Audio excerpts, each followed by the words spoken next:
Hello, students. Welcome back to the YouTube channel of Zere Academy. This is your mentor Abdul अहद और आज ये जो video मैं लेकर के आया हूं ये आपके लिए बहुत ज्यादा इंपॉर्टेंट होने वाली है। किन बच्चों के लिए जो कि अभी क्लास 10th में है, यानी कि बोर्ड की प्रिपरेशन कर रहे हैं और साथ ही साथ 11th एंट्रेंस की भी तैयारी कर रहे हैं, या उन बच्चों के लिए जो कि अपने बोर्ड्स क्वालिफाई कर चुके हैं और उन्होंने ड्रॉप लिया है कि उनका एएमयू में जो है वो एडमिशन हो जाए 11th एंट्रेंस के लिए। तो आज की वीडियो बच्चों आपके लिए बहुत ज्यादा इंपॉर्टेंट होने वाली है, क्योंकि आज मैं डिस्कस करने वाला हूं आपको बायोलॉजी का, यानी कि साइंस में बायोलॉजी वाला जो पार्ट है उसके पीवाईक्यूज में डिस्कस करने वाला हूं। कौन से ईयर के, जस्ट लास्ट ईयर का आपका लेटेस्ट पेपर जो आया था उसको, सो दैट कि हम लोगों को अंदाजा हो जाए, थोड़ा सा पैटर्न का अंदाजा हो जाना चाहिए। बच्चे कंफ्यूज रहते हैं कि सर किस में से ज्यादा पोर्शन आता है, कि 9th का पोर्शन आता है कि 10th का पोर्शन आता है, आखिर कौन सा पोर्शन ज्यादा रहता है, हम कौन कौन से चैप्टर्स पे ज्यादा फोकस करें, कौन कौन से पे कम फोकस करें। तो आज इस पीवाईक्यूज को देखते हैं, जिससे कि हमें अंदाजा हो जाएगा कि किस तरीके का पैटर्न है, कौन से चैप्टर्स हमको बहुत ज्यादा पढ़ने हैं, कौन से नहीं पढ़ने हैं, या कौन से मतलब कम पढ़ने। नहीं पढ़ने वाले तो कोई नहीं होते, पढ़ना सब पढ़ता है बेटा। किसी को बहुत ज्यादा अच्छे से पढ़ना होता है, किसी को थोड़ा नॉर्मली आप पढ़ सकते हैं। ओके, तो स्टार्ट करते हैं बेटा। आज हम लोग पीवाईक्यूज का ब्रेकडाउन करेंगे, हम लोग देखेंगे। और इसी के साथ साथ स्टार्ट करने से पहले मैं आपको बता दूं कि 20th ऑफ अगस्त से, यानी कि 20 अगस्त से आपके 10th का जो है रेगुलर क्लासेस स्टार्ट होने जा रही हैं जेडे एकेडमी पे। If you want to enroll yourself, आपको बोर्ड में अच्छे मार्क्स लाने हैं, so this is the required number 7668133310। इस पे आप कांटेक्ट करिए, व्हाट्सएप कर लीजिए। इंस्टाग्राम पे भी पोस्ट अवेलेबल है, इस नाम से हमारा चैनल है। और यूट्यूब तो आप जान ही रहे हैं कि जेडे एकेडमी का यूट्यूब चैनल है, जिसपे आपको ये सारी की सारी वीडियोस जो है वो मिल रही है। ओके बच्चों, तो इसके साथ साथ एक चीज और भी मैं बता दूं कि आज जो है वो रक्षाबंधन है। आज जिस दिन रिकॉर्डिंग हो रही है ये, तो ये बेटा आज का ये ऑफर है, रिकॉर्डिंग जिस वक्त मैं कर रहा हूं, कि रक्षाबंधन के अवसर पे आपको on the occasion of Rakshabandhan 20% discount दिया जा रहा है जेडे एकेडमी की तरफ से हर एक कोर्स पे। ओके, तो ये सारी इंफॉर्मेशन मैंने आपको दे दी। अब बिना देर करे कि सर मेन तो हम पढ़ने आए हैं, आप वो भी तो बता दीजिए जल्दी से, सो दैट कि हमको पता चल जाए पैटर्न।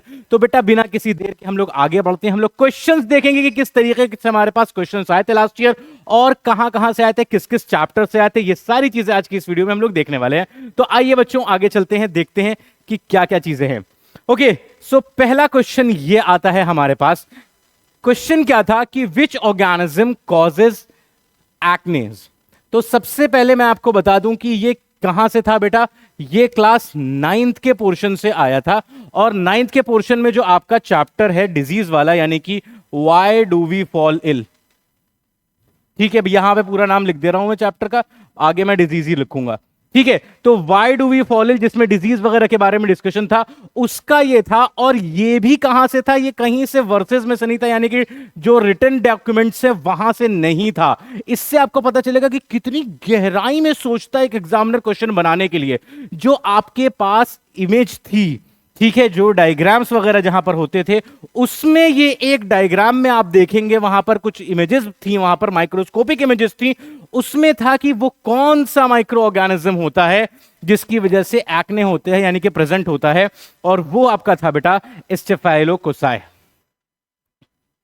ओके, तो स्टेफाइलोकोकाई आपका जो है वो करेक्ट आंसर है। तो आप जान सकते हैं, आप जब एनसीईआरटी को देखेंगे तो वहां पे आपको पता चलेगा बेटा कि किस तरीके से यहां पर जाकर के इमेज से भी जो है वो क्वेश्चन क्रिएट हो जा रहा है। तो जरूरी नहीं कि एनसीईआरटी वर्ड टू वर्ड आप पढ़ ले, सारी चीजें पहुंच जाएंगे आप, ठीक है। तो आपको इमेजेस वगैरह भी देखने पड़ेंगे। तो यही चीज जेड एकेडमी करती है, आपको एक एक चीज के लिए बेटा प्रिपेयर करवाती है कि किस तरीके से आपको पढ़ना है। आपको नहीं मालूम है, अभी आप छोटे हैं, ठीक है, तो यहां पर जो मेंटोर्स हैं वो आपको इसी तरीके से गाइड करते हैं, सो दैट कि आप आसानी से जो है इन चीजों को सॉल्व कर सकें और ये आप क्वेश्चंस ऐसे लगे कि हाँ यार ये तो मैंने क्लास में ऑलरेडी कर चुका हूं।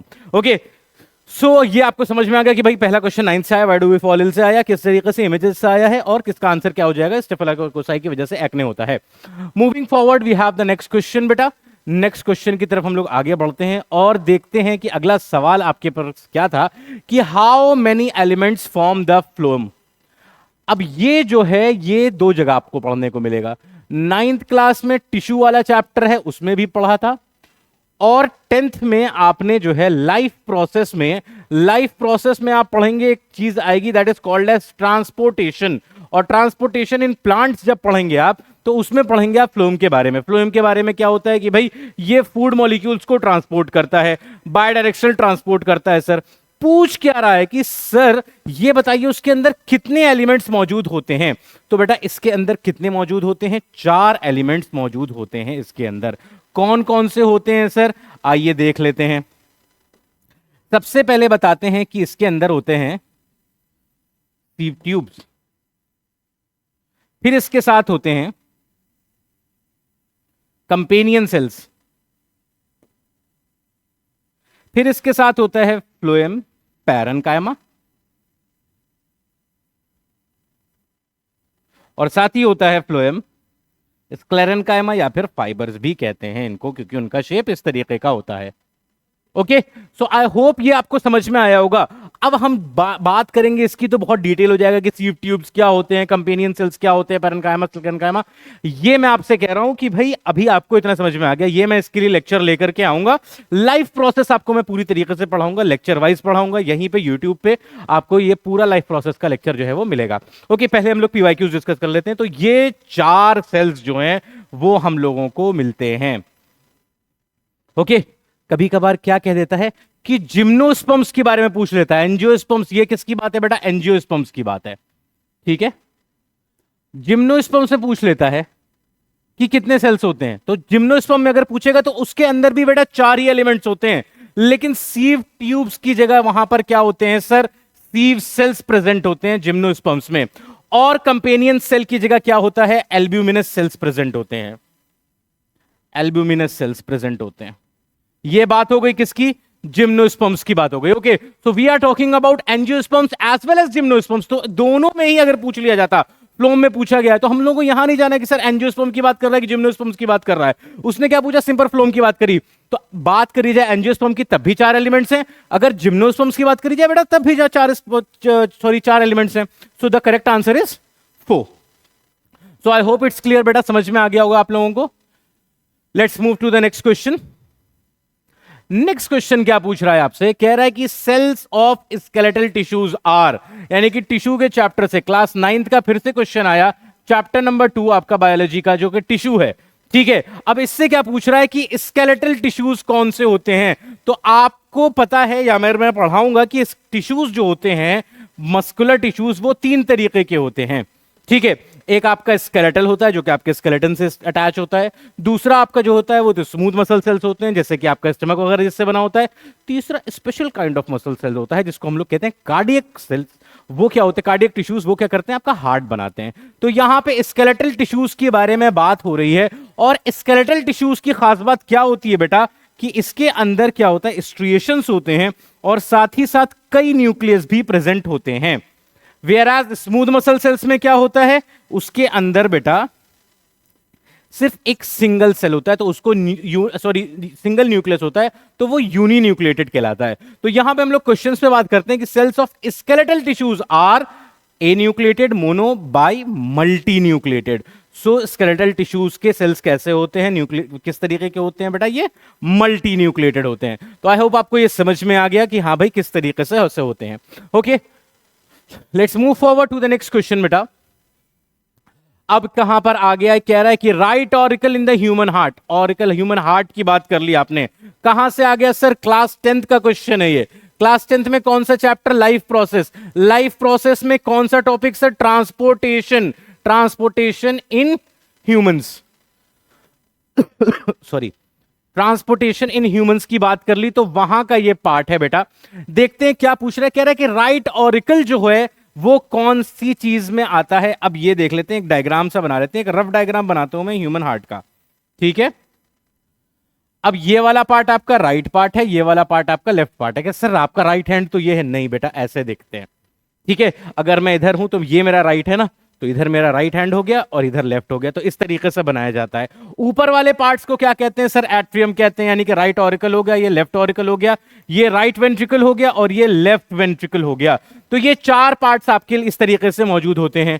अच्छा, अब दूसरी चीज क्या होती है बेटा, राइट और लेफ्ट को एक लाइन डिवाइड कर रही होती है जिसका नाम होता है सेप्टम।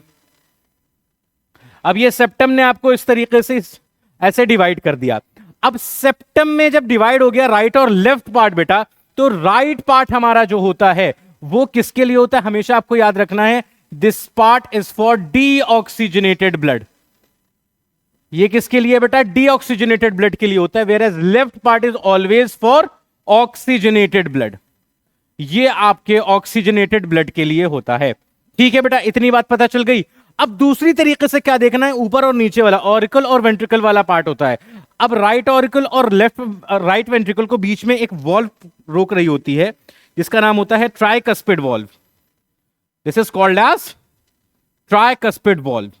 और यहां पे जो वॉल्व प्रेजेंट होती है, this is called as bicuspid valve. तो दो वॉल्व हमारे पास प्रेजेंट हो गई, ट्राइकस्पिड एंड बायकस्पिड वॉल्व। अब क्या देख रहे हैं हम लोग, ऑरिकल और वेंट्रिकल का पोर्शन है। ऊपर वाला जो पोर्शन ऑरिकल का होता है बेटा, ये हमेशा याद रखिए, इस तरीके से आप याद रखिए, जैसे कि अभी मैंने बताया कि राइट पोर्शन किसके लिए सर, डीऑक्सीजनेटेड ब्लड के लिए। लेफ्ट पोर्शन किसके लिए सर, ऑक्सीजनेटेड पोर्शन के लिए, ऑक्सीजनेटेड ब्लड के लिए। ऊपर वाला पोर्शन किस लिए सर, ब्लड के एंट्री के लिए है। हार्ट के अंदर जब ब्लड आएगा तो हमेशा ऊपर वाले पोर्शन में ही आएगा, और हार्ट से जब ब्लड निकलेगा तो हमेशा कहां से निकलेगा बेटा, नीचे वाले पोर्शन से निकलता हुआ जाएगा। अब वो दोनों क्या है, यानी कि वेंट्रिकल आएगा, कहां से आएगा, नहीं मतलब सर किसी भी ऑरिकल में ही आएगा, भले ही वो राइट ऑरिकल में आए या लेफ्ट ऑरिकल में आए। नीचे की बात कर ली हम लोगों ने, तो क्या होगा सर, यहां से ब्लड निकलेगा। अब कैसे क्वेश्चन आप सॉल्व करोगे, आपको इतनी चीजें क्लियर है, दो चीजें आपने क्लियर रख ली। वो दो चीजें क्या रखी आपने, राइट एंड लेफ्ट वाली चीज क्लियर रखी। राइट एंड लेफ्ट वाली क्या, कि राइट में सर ने बताया था कौन सा ब्लड आएगा, डीऑक्सीजनेटेड ब्लड आएगा। लेफ्ट में, लेफ्ट साइड में सर ने बताया था क्या, कि ऑक्सीजनेटेड ब्लड आएगा। दूसरी चीज सर ने क्या बताई, पहली चीज तो ये हो गई, दूसरी चीज क्या बताई, अप एंड डाउन, ऊपर वाला पोर्शन और नीचे वाला पोर्शन, यानी कि ऊपर वाला पोर्शन ऑरिकल जो है उसमें क्या है बेटा, ब्लड आएगा और वेंट्रिकल से ब्लड जाएगा। इतनी चीजें आपकी आई होप क्लियर हो गई। अब हम लोग क्वेश्चन को देखते हैं। क्वेश्चन क्या कह रहा है कि right auricle in human heart, human heart के राइट ऑरिकल की बात अगर करी जाए, तो राइट साइड की बात करी तो आपने कहा सर राइट की बात है तो डीऑक्सीजनेटेड हो गया, ठीक है, डीऑक्सीजनेटेड ब्लड हो गया। और ऑरिकल की बात हो रही है, यानी कि ब्लड हार्ट में एंटर कर रहा है, यानी कि right auricle is going to receive deoxygenated blood, ठीक है।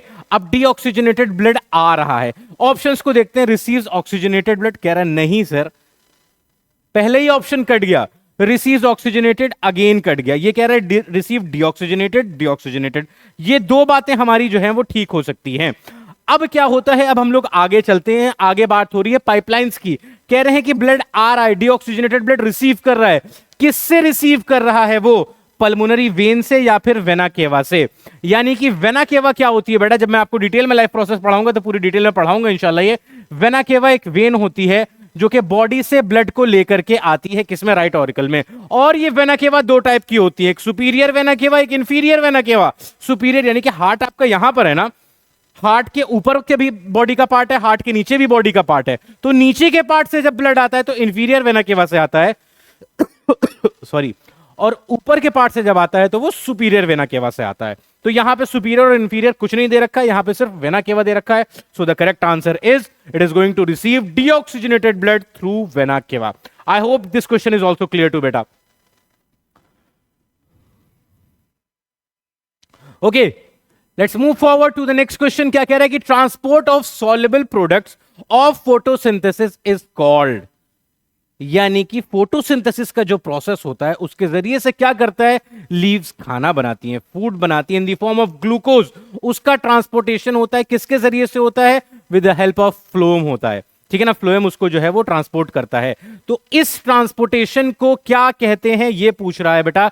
सो that particular thing is called as translocation. ये एक सिंपल प्रोसेस का नाम है, that is called as translocation. Transpiration आपका जो है वो इवेपोरेशन होता है बाय द एरेबल पार्ट्स ऑफ ट्रीज, ठीक है ना, उसको क्या कहते हैं, उसको ट्रांसपिरेशन कहा जाता है। ओके, तो आई होप कि आपको ये सारे क्वेश्चंस जो हैं वो समझ में आ रहे होंगे बेटा, ठीक है। आगे चलते हैं बेटा नेक्स्ट क्वेश्चन के लिए। नेक्स्ट क्वेश्चन को देखते हैं, नेक्स्ट क्वेश्चन क्या कह रहा है।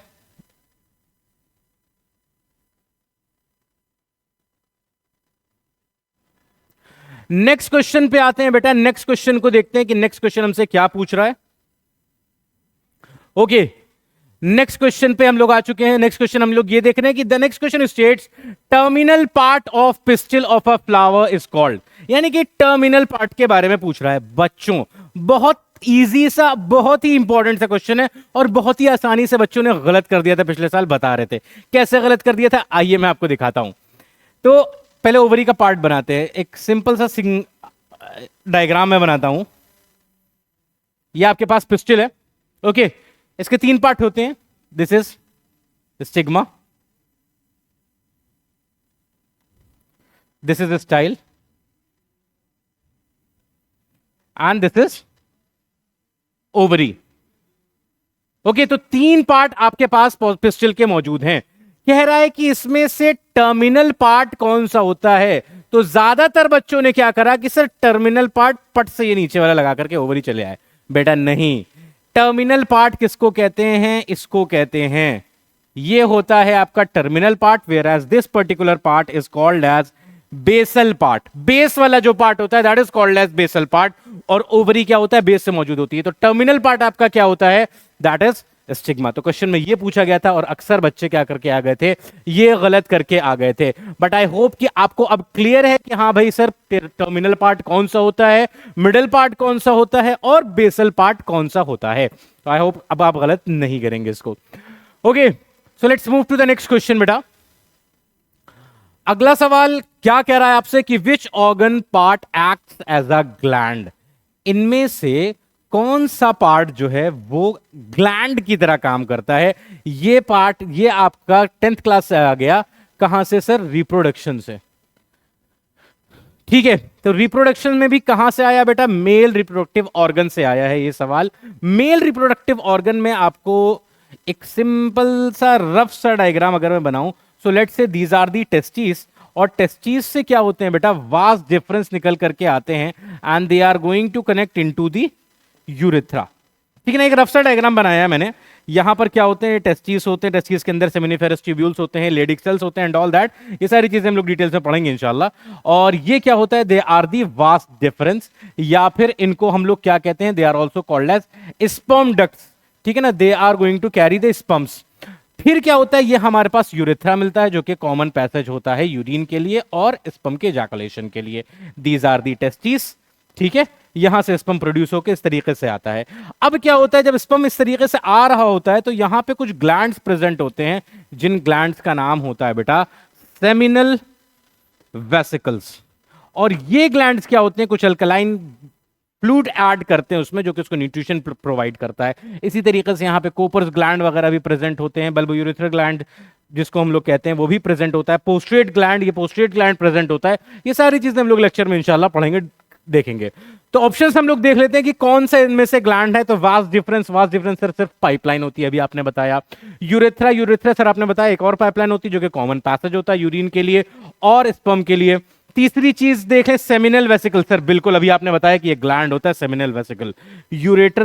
यूरेटर तो सर किडनी में प्रेजेंट था, किडनी से लेकर के यूरिन को लेकर के आ रहा था, तो ये तो किडनी एक्सक्रीटरी सिस्टम का पार्ट हो गया।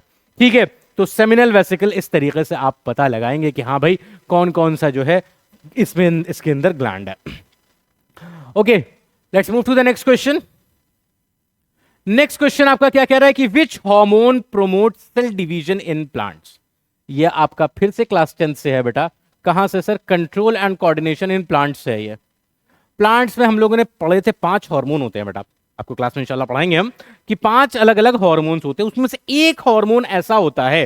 ठीक है ना, चलिए थोड़ा सा हल्का सा यहां पे बता दें कि प्लांट के जो हार्मोन्स होते हैं basically they are called as phyto hormones. और ये फाइटो हार्मोन्स को 2 पार्ट में हम लोग डिवाइड करते हैं। कैसे डिवाइड करते हैं, कह रहे हैं ग्रोथ प्रोमोटर्स होते हैं, कुछ ग्रोथ प्रोमोटर्स, और कुछ होते हैं they are called as growth inhibitors, यानी कि ग्रोथ को बढ़ाते हैं और ग्रोथ को रोकते हैं। तो 3 इसमें मौजूद होते हैं और 2 इसमें मौजूद होते हैं। कौन कौन से, ऑक्सिन्स, जिब्रेलिन, साइटोकिनिन्स। इसमें कौन कौन से होते हैं, इथाइलिन और एब्सिसिक एसिड। तो इनकी तो बात ही नहीं करते हैं, क्योंकि क्या हो रहा है, सेल डिवीजन हो रहा है, प्रोमोट सेल डिवीजन। तो सेल ग्रोथ प्रोमोटर्स जो होते हैं उसमें से ऑक्सिन एंड जिब्रेलिन क्या करते हैं, ये ग्रोथ को जो प्रमोट करते हैं वो सेल इलोंगेशन के जरिए से करते हैं। जैसे रबर बैंड होता है ना, उसको पकड़ के खींच दिया आपने, सेल इलोंगेशन से। ये साइटोकाइनिन्स जो होते हैं तीसरे टाइप के, ये क्या करते हैं बेटा, ये सेल डिवीजन के जरिए से ग्रोथ को बढ़ाते हैं। तो यहां पर जो करेक्ट आंसर है वो है साइटोकाइनिन्स। और ये क्वेश्चन बेटा कई बार, आप अगर 10 साल के पेपर्स को उठा करके देखेंगे, आप देखेंगे कई बार अरे सर यही तो क्वेश्चन रिपीट कर रहा है। तो इस वजह से पीवाईक्यू इंपॉर्टेंट है बेटा। इस साल भी जो है ये वाला क्वेश्चन देखिए आपका रिपीट कर गया। ओके, सो आई होप आपको ये वाला क्वेश्चन भी समझ में आ गया। Let's move to the next question. अच्छा साहब, नेक्स्ट क्या कह रहा है? Ancient vertebrate structure is, ancient vertebrate structure जो पूछा गया था बेटा, ये पूछा गया था किस चीज में से? ये भी जो है आपका ये आया था इवोल्यूशन से। इवोल्यूशन में भी 10th का पार्ट है वैसे तो ये, पहले मतलब के था, लेकिन एनसीईआरटी से हट गया है अब ये पार्ट। बोर्ड्स के लिए आपको नहीं पढ़ना, लेकिन 11th एंट्रेंस के लिए पढ़ना है। इवोल्यूशन का 10th वाला पार्ट है ये, क्लास 10 से पार्ट है। और ये भी पार्ट जो है वो एनसीईआरटी की एक इमेज से आया है बेटा, जहां पर वो क्या था, कुछ इसमें नाम था एक फॉसिल फिश का, जिसका नाम था नाइटिया कुछ, क्योंकि मैंने वो देखा था, पीवाईक्यूज आपके देखे थे, ये शायद टाइपिंग में मिस्टेक हो गई है कुछ। तो नाइटिया is the ancient vertebrate structure of, किसका था वो? फॉसिल फिश का था। ठीक है, तो ये क्वेश्चन भी आपका जो है किससे था? एनसीईआरटी के इमेज से था बेटा। ओके,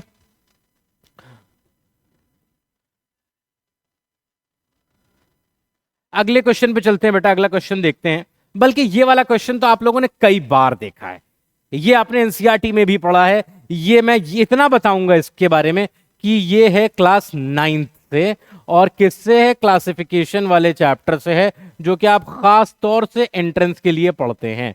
और इसमें क्लासिफिकेशन यानी कि डायवर्सिटी ऑफ लिविंग ऑर्गेनिज्म में, और ये क्लासिफिकेशन होता है किस तरीके से कि जिसमें हम लोग नाम, जीनस और स्पेशी का नाम आप लोग जो है वो अक्सर देखते हैं कि हाँ भाई ये होता है। तो इसका आंसर मैं नहीं बताने वाला हूं, इसका आंसर आप लोग मुझे बताएंगे बेटा। ये क्वेश्चन मैं छोड़ रहा हूं, आप लोग कमेंट बॉक्स में इसका आंसर बताइए बेटा कि इसका करेक्ट आंसर क्या होगा। Okay, I am going to leave this particular question कि सर इसका आंसर क्या होगा।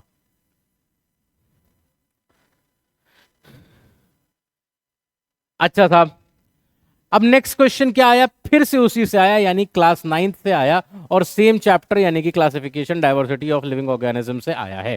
अब क्या कह रहा है कि 5 किंगडम क्लासिफिकेशन किसने दी थी सर, ये पूछा जा रहा है। ठीक है, तो 5 किंगडम क्लासिफिकेशन जो दी थी वो एक साइंटिस्ट थे जिनका नाम था आर.एच. विटेकर, उन्होंने दी थी। स्टार्टिंग में क्या था? 2 किंगडम क्लासिफिकेशन आया था बेटा, 2 किंगडम क्लासिफिकेशन, फिर 3 आया, फिर 4 आया, इस तरीके से। फिर लास्ट में जो है वो इन्होंने, आर.एच. विटेकर ने इसको जो है वो कंप्लीट किया। जो कई बार ये भी पूछा गया कि 5 किंगडम क्लासिफिकेशन कौन देता है बेटा। So it is important to learn कि हाँ इस तरीके की क्लासिफिकेशन कैसे आ रही है। तो यहां पर इसीलिए इस तरीके से बार बार आपको मेंटोर्स बताते रहते हैं आपके कि हाँ भाई ऐसे क्वेश्चंस जो है वो मोस्ट एक्सपेक्टेड क्वेश्चंस होते हैं।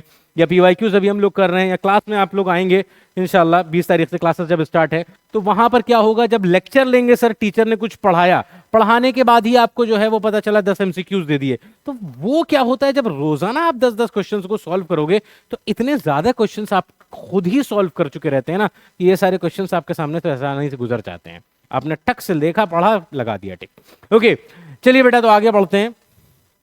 देखिए नेक्स्ट क्वेश्चन हमारे पास क्या है। नेक्स्ट क्वेश्चन क्या कह रहा है कि which cell organelle contains their own genetic material. कहां से है सर? क्लास 9th के चैप्टर से है, सेल से।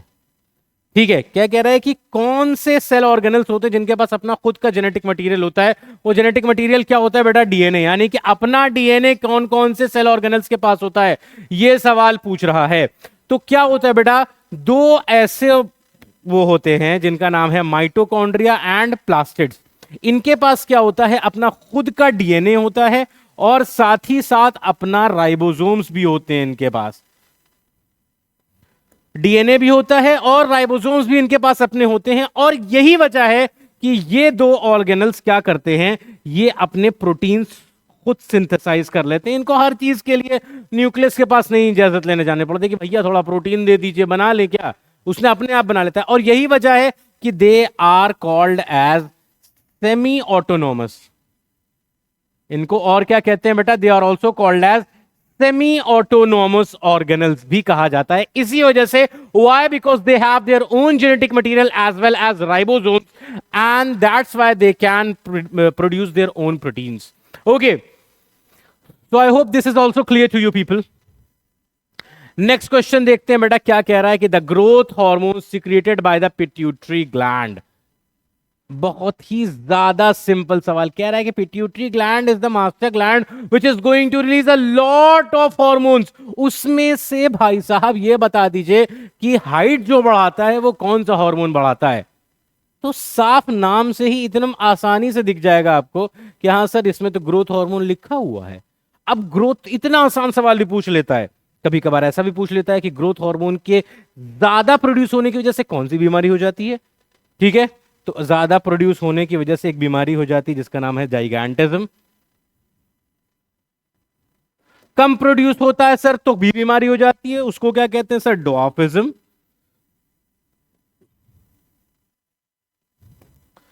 कभी कभार क्या होता है, अब नॉर्मल प्रोडक्शन होता है, कोई पर्टिकुलर पार्ट जो है वो बड़ा हो जाता है, उसको कहते हैं एक्रोमेगली। तो ये अलग अलग डिजीजेस भी हैं इसी से रिलेटेड। तो क्लास में आपको एक एक चीज पढ़ा जाएगी, हर एक चीज से रिलेट करके। ऐसा नहीं कि खाली ये रटा दिया ग्रोथ हार्मोन से ग्रोथ बढ़ रही है, उससे रिलेटेड और भी चीजें। बहुत ज्यादा ग्रोथ हार्मोन क्या हुआ सर, डिजीज हो गई। कौन सी, जाइगैंटिज्म। कम हुआ, ड्वार्फिज्म। एबनॉर्मल एक पर्टिकुलर पार्ट में होगा, एग्रोमेगली। इस तरीके से बेटा आपको पढ़ना है सो दैट कि कोई भी क्वेश्चन आपके पास जो आए वो ऐसा आपको ना लगे कि सर पढ़ा हुआ नहीं, ये अजीब सा आ गया, समझ नहीं आया। बहुत आसानी से आप तड़ा तड़ा जो है उसको टिक कर लेंगे। ओके, सो आई होप ये भी आपको क्लियर हो गया होगा। नेक्स्ट आगे चलते हैं बेटा। नेक्स्ट क्वेश्चन आपका क्या कह रहा है कि विच organelle helps in the manufacture of proteins, यानी कि प्रोटीन की मैन्युफैक्चरिंग में कौन हेल्प करता है। ठीक है, तो यहां पर आपके पास क्या है, माइटोकॉन्ड्रिया, गोल्जाई बॉडीज, एंडोप्लाज्मिक रेटिकुलम और लाइसोसोम्स। तो जरा एंडोप्लाज्मिक रेटिकुलम के बारे में आपको मैं बताऊं तो एंडोप्लाज्मिक रेटिकुलम बेटा दो तरीके के होते हैं, स्मूथ एंडोप्लाज्मिक रेटिकुलम और रफ एंडोप्लाज्मिक रेटिकुलम। और रफ एंडोप्लाज्मिक रेटिकुलम रफ क्यों होता है, क्योंकि इनके ऊपर कुछ पार्ट प्रेजेंट होते हैं जिनको हम कहते हैं राइबोसोम्स। और ये राइबोसोम्स का काम क्या होता है बेटा, इन्हीं का काम होता है प्रोटीन्स बनाना। क्या करते हैं ये, प्रोटीन्स बनाते हैं। तो इनडायरेक्टली अगर देखा जाए तो endoplasmic reticulum is the correct answer. साथ ही साथ एक और सवाल आपको बताता चलूं मैं, ये स्मूथ एंडोप्लाज्मिक रेटिकुलम क्या करते हैं, ये लिपिड्स के मॉलिक्यूल्स बनाते हैं। लिपिड्स यहां पे बन रहे हैं, प्रोटीन्स वहां पे बन रही हैं, यानी कि लिपिड्स और प्रोटीन मिलकर के क्या बनाते हैं बेटा, आपका सेल मेम्ब्रेन भी बनाते हैं। तो endoplasmic reticulum is also responsible for your membrane biogenesis. इस प्रोसेस को क्या कहते हैं बेटा, the process of making of cell membrane is called as membrane biogenesis, which is done by these endoplasmic reticulum, both of them, smooth endoplasmic reticulum as well as rough endoplasmic reticulum. Okay, so smooth endoplasmic reticulum are going to make lipids, whereas the rough endoplasmic reticulum are going to make proteins with the help of ribosomes. So I hope ये भी आपको बात समझ में आ गई होगी। तो यहाँ पे endoplasmic reticulum proteins, बहुत सिंपल सा आपसे सवाल पूछा गया था। Okay, तो बिना देर के बेटा आगे बढ़ते हैं हम लोग। कह रहे हैं कलरलेस प्लास्टिड्स कौन सी होती हैं। तो प्लास्टिड्स के बारे में बेटा बात करें तो प्लास्टिड्स तीन तरीके की, अगर दो तरीके की पहले मैं बताऊं, ठीक है ना। एक होती है कलर्ड, दूसरी होती है कलरलेस। ठीक है, अब कलर्ड जो होती है उसमें दो तरीके की होती है। एक स्पेशल टाइप जिसके अंदर क्लोरोफिल प्रेजेंट होता है, वो क्या हो जाती है बेटा, उसको कहते हैं क्लोरोप्लास्ट। क्लोरोप्लास्ट तो सर नाम सुना सा लग रहा है, बिल्कुल सुना सा लग रहा है। क्यों, बचपन से पढ़ते आ रहे हो, फोटोसिंथेसिस, क्लोरोफिल की वजह से। क्लोरोफिल कहां प्रेजेंट होता है, क्लोरोप्लास्ट में, यानी कि वो प्लास्टिड्स जिसके अंदर क्लोरोफिल प्रेजेंट होगा उन्हीं को क्लोरोप्लास्ट कहेंगे। सिंपल सी बात है। और ये कैसा करता है भैया, ग्रीन कलर प्रोवाइड करता है सर। ठीक है, दूसरे कलर्ड पार्ट जो होते हैं वो क्या होते हैं, वो होते हैं प्लास्टिड जो होते हैं उनको कहते हैं बेटा क्रोमोप्लास्ट। क्या कहते हैं, क्रोमोप्लास्ट। सर इसका फंक्शन क्या होता है, ये बेटा आपका ब्रिंजल जो है वो बैगनी कलर का है, ऑरेंज कलर का है। ठीक है, तो यानी कि अलग अलग जो कलर्स हैं वो प्रोवाइड करता है। तीसरे होते हैं जो कलरलेस होते हैं, इनको कहते हैं बेटा ल्यूकोप्लास्ट। और ये काम करते हैं, ये स्टोरेज का काम करते हैं। सो कलरलेस प्लास्टिड यहां पे आपका पूछा गया है जो कि ल्यूकोप्लास्ट होता है। सो आई होप आपको ये चीज भी क्लियर हो गई। नेक्स्ट क्वेश्चन देखते हैं बेटा। नेक्स्ट क्या कह रहा है, which cell organelle contains chlorophyll pigment. अभी सर आपने अभी बता दिया बिल्कुल, कौन सा सेल ऑर्गेनल्स है जिसके अंदर क्लोरोफिल प्रेजेंट होता है, chromoplast, chloroplast, Golgi apparatus, leucoplast. तो क्लोरोप्लास्ट बिल्कुल अभी बताया पिछली स्लाइड में। तो आई होप कि ये वाला क्वेश्चन भी आपने बहुत अच्छे से समझ लिया होगा। तो दिस इज इट बेटा। यहां तक हम लोगों ने जो बात करी, ये सारे क्वेश्चंस थे आपके कि हाँ किसमें कितना जो है वो पूछा गया है, कौन कौन से सारे क्वेश्चंस थे। यहां पर मैंने आपको एक पाई चार्ट दिखाया है जिसके जरिए से मैं डिस्ट्रीब्यूशन दिखाने चाहता हूं कि कितना पोर्शन किससे आया है। तो पिछले साल का ये एक साल का पेपर मैं आपको इंशाल्लाह और सॉल्व करवाऊंगा कि हाँ भाई उससे पहले का भी पैटर्न थोड़ा सा देख ले रहे हैं, यानी कि पिछले अभी ये तो अभी 25-26 का, इससे पहले 24-25 वाला भी मैं इंशाल्लाह कराऊंगा आपको। तो यहां पे अगर देखो बेटा, तो ये natural resource, cell tissue diversity, यहां से मैं ऐसे करके अगर ये लाइन खींच दूं तो ऑलमोस्ट ये 50% इधर आ रहा है और 50% इधर आ रहा है। सर ये 50-50% क्या खेल रहे हैं आप? क्योंकि बेटा ये है क्लास 10th के चैप्टर्स और ये है क्लास 9th के चैप्टर्स, यानी कि अब की बार जो पेपर हुआ है उसमें क्या हुआ, 50-50% आया है। बिल्कुल नेचुरल रिसोर्स से कितना, एक क्वेश्चन आपको मिला था, सेल से आपको 3 क्वेश्चंस मिले हैं, टिश्यूज से 2 क्वेश्चन मिले हैं, डायवर्सिटी से 2 क्वेश्चन मिले हैं। वेराज इधर की तरफ अगर देखें तो इवोल्यूशन यानी कि हेरिडिटी एंड इवोल्यूशन वाला जो चैप्टर है उससे आया है। डिजीज, बेटा डिजीज भी वही why do we fall ill का ही पार्ट हो जाएगा। Why do we fall ill जो है वो भी 9th का चैप्टर है। रिप्रोडक्शन से 2 क्वेश्चन आए थे, कंट्रोल एंड कोऑर्डिनेशन से 2 क्वेश्चन है और लाइफ प्रोसेस से 2 क्वेश्चन है। तो 50-50% जो है ऑलमोस्ट ये नेचुरल रिसोर्स जो है, एक नेचुरल रिसोर्स चैप्टर 9th के पोर्शन में है और मैनेजमेंट ऑफ नेचुरल रिसोर्स जो है वो 10th के पोर्शन में। तो अगर एक क्वेश्चन आप इसका इधर लगा दें उधर लगा लें तो 50-50% का ही पोर्शन इस तरीके से आया रहा था। ओके, तो आई होप कि आपको ये चीज जो है वो समझ में आ गई बेटा। ये क्वेश्चंस आपको बहुत अच्छे से क्लियर हो गए होंगे। कोई गलती कोई परेशानी अगर आपको है तो कमेंट बॉक्स में आप बताइए मुझे, I will surely let you know. और एक क्वेश्चन का आंसर मैंने आपको करने के बताया है, वो भी कमेंट सेक्शन में आपको बताइए, I will wait for that. Video आपको पसंद आई हो तो बच्चों लाइक करिए, चैनल को सब्सक्राइब कर लीजिए क्योंकि आगे बहुत कुछ आने वाला है। अगला पेपर भी मैं लेकर के आने वाला हूं, उसके बाद हम लोग पूरी सीरीज भी लेकर के आएंगे जिसमें आपको पूरा लाइफ प्रोसेस इंशाल्लाह मैं पढ़ाऊंगा। ठीक है बच्चों, तब तक के लिए अपना ख्याल रखिए, दोस्तों के साथ शेयर कर दीजिए, बहुत अच्छे से पढ़ते रहिए। Thank you so much, all the best, good bye.